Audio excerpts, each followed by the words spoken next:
Hello, everyone. I'm Rachel King, as they just said. And let's see, 7 years ago, I was an administrative assistant with a blog. And now, 7 years later, I'm the head of communications for a $22 million funded company, startup. And I say that not to brag at all, but just as a testament to how cool our industry is and how fast moving. And it's given me so much, and I'm really grateful for that and to be here in front of you today. A little bit more about my background. I am the head of communications. That startup with those 20, what we're building with that $22 million is an online marketplace that matches pet owners with dog lovers, pet and dog lovers. We have $22 million, sorry, we have 20,000 pet sitters across the country who will watch your dog and love them like one of their own in their house. So it's kind of the Airbnb for dogs is sort of an easy way to think about it. Previously, I was at Sidecar, so I've been in startup world for a little while. It's a competitor to Lyft and Uber. Before that, I was in agency world at Adobe. I worked in their social consulting arm doing social strategy for Safeway and Levi's, companies like that. Before that, I was at an agency in DC, and we managed the National Guard's social media. So I spent 2 years traveling around teaching the 54 states and territories how to use social media for recruitment, which was really, really fun. So I'm here today to talk about money with social, and it's kind of scary. You know, spending is scary, especially with an industry that's moving as quickly as ours is. You know, social media ads are still fairly new. And a lot of us have bosses who are looking down at us and saying, well, if you're going to spend, what's the ROI? What kind of, are you driving leads to our funnel? Are you generating sales, depending on what your business is? And that can be really intimidating. It can make you, I know I'm sometimes scared to pull the trigger without knowing exactly what I'm going to get for the money that I'm spending. But if we think about it a different way, if we think about it like social is a science, and we apply a methodology to figuring out what kinds of things we should be putting that money on, where should we be investing, then it doesn't have to be scary because you know what the outcome is going to be. If we create hypotheses, test these hypotheses, these ideas, apply them to our different types of content, our campaigns, and then we know what works and we come up with a playbook, it's really easy to then amplify those wins. And I'll get into that a little more in depth, but that's just an overview of what I'm talking about here. So before we spend money, we want to make sure that we know what it's going to do for us. So we want to figure out what our successful strategies are, what our successful content is, what really works. And that involves a lot of testing almost to an excruciating level. What kinds of things are we testing? Time of day for posting, the length of posts, the different types of content, what is resonating with your audience. Targeting, and that's beyond just age, gender, and location. We can now target by keywords, relevant keywords. We can target by other companies who have similar audiences of a similar demographic. So we're getting a lot of new options and tools that allow us to really reach the right people and get the right content to them. You can also test different versions of your successful content. What kind of CTA works best? Should it have a photo? No photo, just a link and a photo. There's different variations on your content, and some of them just the tiniest tweak or using a different word for that CTA can make a huge difference. And when we're creating these tests, we want to use make an educated hypothesis, just the same way we did in 7th grade chemistry class with the scientific method. So you want to use existing data that we already have to formulate smart tests. And companies like Buffercom, they release this really helpful data about what the optimal length is for the different platforms. And so this is a good starting point. You can use tools like this and data like this to make sure that you're creating really smart tests and save you some time. So we know what we want to test. How do we test it? What are the different methods we can use? I'm a huge fan of A/B testing. A/B testing, you probably know, but it's when you keep all things the same, but change just one tiny thing and post it, more than multiple times to see which way is most effective. This could be just swapping out a photo, having the same exact post, but swapping the photo and seeing which photo performs better. It could be putting your CTA, your call to action, at the beginning of a post or the end of a post. And if you do this with keeping all other things the same, then you'll know without, it should be on a shadow of a doubt, which version performs best, which photo performs best. The lean startup method is something that I've learned a lot about recently, being in startup world. This is when you have ideas about where you want to go. Generally speaking, it's about where you want your business to go or what product you should create. But I think that we can apply this to social as well. What kind of content should you be creating? What kind of campaign or contests do people want? The lean startup method is about offering those things, testing them out to your audience, and before you build it, finding out what they want. And then that's the thing that you spend time and energy building. So you could test out a few different campaigns, contests, just do teasers, and then whichever one people really respond to, that's the campaign or contest that you actually do and put resources towards and make creative for and all that kind of stuff. For surveys and feedback, anytime your company is sending out a customer service survey, you should get a couple questions in there about social. You should be able to ask, do they like the content that they're getting now? What do they find most useful? Fight your way into that survey because it's really important feedback for you. And then just ongoing feedback within your own, what you're hearing. You're on social, you're on those channels all the time. So they're telling you, people are telling you, and yes, it's probably your most active users, so you want to take it with a grain of salt, but you're hearing what they're telling you about what they like and what they don't like. Of course, we have our quantitative measurements. So if your engagement rates spike, then yes, that's an indicator that that post, that content is successful. But additionally, I'm a big believer in gut checking as well, and that's sort of the qualitative measurement. You just know, when you're dealing with your community day in and day out, you know which kind of content resonates, and it's not always something that you can explain.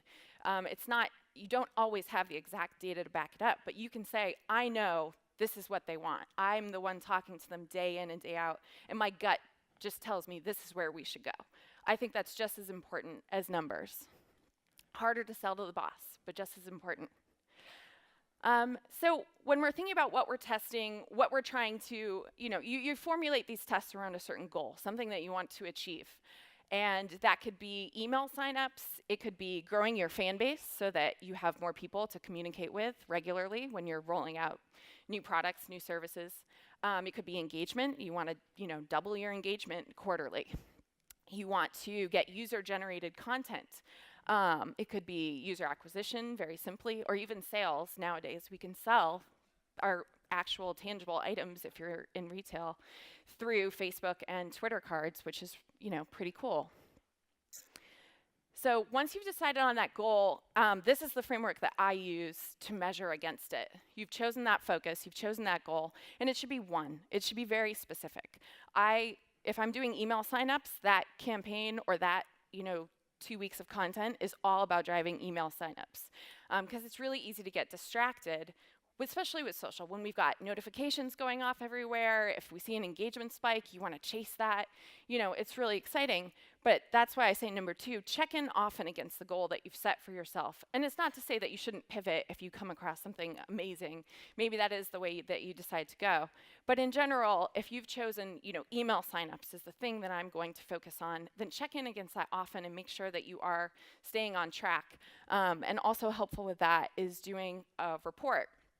The time frame for this could be weekly, monthly, quarterly. It depends on what your experiment is and how long it's going on, and how large your company is. If I'm doing a month-long campaign, for example, I'll probably do a weekly report that's just, very, very short, a few bullet points, checking in against the goals and the metrics that we are aiming for. And then you might do a monthly that summarizes the entire experiment. And at the end of the experiment, whatever the campaign, whatever it may be, you always want to do a debrief. What went right? What went wrong? How does this compare to experiments that we've done in the past? So trying to make sure that that's another reason this methodology and this scientific process is really useful. It makes it very easy for you to compare one to the other and to know what's working for you so that you can build up that playbook of really successful tools in your arsenal.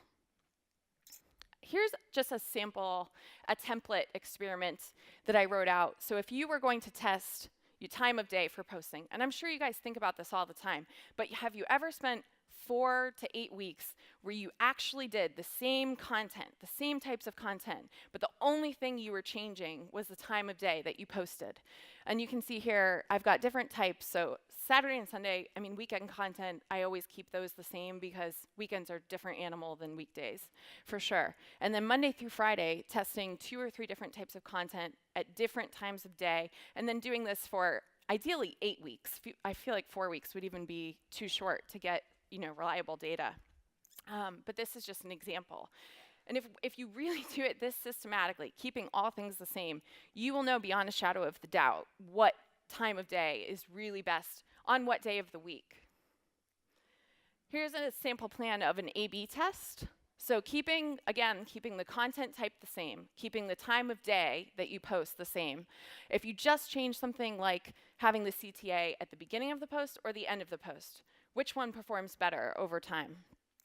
Does having a question or a statement work better? Does having a different type of CTA, just swapping out the action word, what kind of difference does that make? Things like this. As I mentioned, I've worked at big budget agencies like Adobe, and now at startups with scrappy budgets. And I've had $0 budgets before. So these are the tools that I use when I have a $0 or a low dollar budget, and I really just want, and especially when you're just experimenting. If you're trying out something new, you don't necessarily want to pay for 12 months of a tool if you don't know that you're going to need it. And 30-day trials can come in very handy for your experiments if you time it right. But these are some of my favorite tools that are very low cost or free. RowFeeder in particular is one of my favorite free tools for tracking a hashtag. It's really robust, and even you can just do a monthly, it's free, but if you need more posts, you can just do a monthly, month to month. Doesn't tie you into a contract or anything. Sprout Social was on here before I knew they were going to be a sponsor, so this is a true endorsement. But for $39 a month, you cannot get a better social media measurement and management suite. I really don't think you can. Just the price is unbeatable. And it's super user-friendly, and their customer support, if you talk to any of them today, you know that they're really great people too, which goes a long way. So now, after we've done all these tests, we've spent weeks and months and figured out what types of content really work the best, what type of campaigns our audience is looking for that will perform best. Now is when we start thinking about spending money so that we can invest in and amplify these wins. So if it's time to spend, I do suggest still being a Scrooge at the very beginning. The nice thing about social media advertising is that you can tweak it at the drop of a hat. I'll post 3 Twitter tweets and promote all 3 of them, and they'll be very, very similar, but for some reason, one of them will take off just because a word is a little bit different, and the other 2 won't. That's fine. Try a little bit on each of those, and then whichever one is, getting fire, then go crazy with that one. And then increase spending at key moments. So if you have a launch, or if you see an opportunity, an event, something like a conference is in town, Social Fresh, and I can't remember who it was, but a company is promoting, a social media report or something that they had done to all of us. That's really smart. They're promoting to their audience, they're capitalizing on an event, and they're doubling down on their spending because it makes sense. For example, when I was at Sidecar, maybe you heard of Batkid last fall. A child named Miles, his make-a-wish was to be Batman for a day. So the entire city of San Francisco rose up and made it happen. And our headquarters is in San Francisco, so we were really excited about this, and we wanted to support. So we sent out a tweet letting people know that we'd be giving $10 off rides to and from City Hall, where Miles was getting the key to the city from the mayor. I promoted the tweet, and it did really well, and it was a win on all fronts because we were excited to support. Our fans went, our followers went crazy for it because it was just really timely and supporting something awesome that the whole city was excited about. So moments like that are important to watch out for, and that's a moment in time when I would definitely put some money behind it and take advantage of that opportunity. At Dog Vacay, we do a lot of Facebook ads and a lot of testing on them. And we've tested many different photos. For some reason, this photo outperforms every other one we've had. no matter how cute the puppy, we call this girl in bed. We don't know why. We don't know why people are, they just respond like crazy to this photo. So, I mean, we can't use it all the time, but whenever we do, we put some serious money behind it because we know people really respond to a girl in bed with a puppy. Another campaign that I did at Sidecar was called Make My Holiday. Over the holidays last year, people could tweet to us with the hashtag Make My Holiday and ask for anything they wanted within reason. You know, if you asked us for a Lexus, it probably wasn't going to happen. But asking for things like bring me and my office Phil's mint mojito coffee, or you know, I had one person in Chicago who couldn't be with his best friend at Christmas. He asked me to go get him, his friend, the Chipotle burrito that they always went and ate together, a very specific order. So I went to Chipotle, gave them his exact order, and brought it to his best friend in San Francisco, you know, with a note from his buddy. We had a child shelter, women and children's shelter, who asked us to bring Santa. So one of our employees dressed up as Santa and went down there, and we bought some toys and had them donated from other startups in San Francisco, helped us out, and brought them Santa. You know, so it was so much fun. And this really proves that you don't have to spend a lot of money to get a lot for it. I only spent $400 on Twitter supporting this, and we got 60,000 impressions at a cost per engagement of 69 cents per, and that includes everything. So that's retweets, favorites, etc. But 69 cents per impression is really, really low. I was pretty proud of that. For Facebook promoted posts, we had a really good cost per engagement as well, 37 impressions. We spent a little bit less, $230, and it was 82-cent cost per engagement. So you can see that just putting, and even just boosting your regular everyday content, if you just put even $5, $10 on the posts that you know perform well, I've seen huge return for that. It'll triple the number of people who see it, especially since Facebook algorithm has changed, making it a little more difficult for us to reach those people. Even just a couple dollars makes a huge difference. At Dog Vacay, I talked a little bit about Facebook ads that we do. We have host acquisition ads, so we are a double-sided marketplace, and we're always looking for pet sitters, especially around the holidays, for example, is one of our busier times. So we spent the summer recruiting them. We spent $18,000 over the entire summer on Facebook ads, specifically targeted towards host acquisition. We had 1,300 host signups, and so our cost per host acquisition ends up being $14, which I think is really, really good. And what we found was that we actually got the highest conversion rate from targeting other community marketplaces and sharing economies like Airbnb, Lyft, Instacart, Uber, which makes a lot of sense. These people are already used to the sharing economy, to you know, something like this. So they're sort of over the hump of letting their dog go to a stranger's house. You know, it no longer sounds scary to them. It makes sense. Their dog gets to stay in a loving home instead of a kennel, so it's a win-win. And for hosts as well, hosts are people who are already probably active on Airbnb. They already understand this model. So we saw really great conversion from that.